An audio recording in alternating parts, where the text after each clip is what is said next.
നമുക്ക് കൈക്കൊള്ളണമെങ്കിലും അതുപോലെ ദൈവത്തിൻ്റെ പ്രവൃത്തികളെ കൈക്കൊള്ളണമെങ്കിലും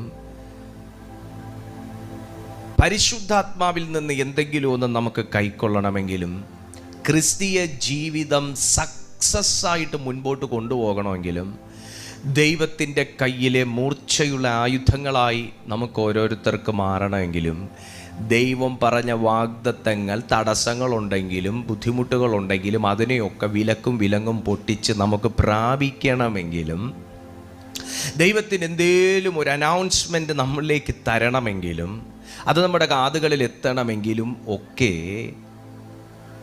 നമുക്ക് വേണ്ട ഏറ്റവും വലിയ ഒരു ക്വാളിറ്റികളിൽ ഒന്നാണ് ദീർഘക്ഷമ. അപ്പോൾ എന്നോട് നിങ്ങൾ പറയും, പാസ്റ്ററെ നിങ്ങൾക്കത് അവിടെ ഇരുന്ന് മൈക്കിൽ കൂടെ പറയാം. ഇന്ന്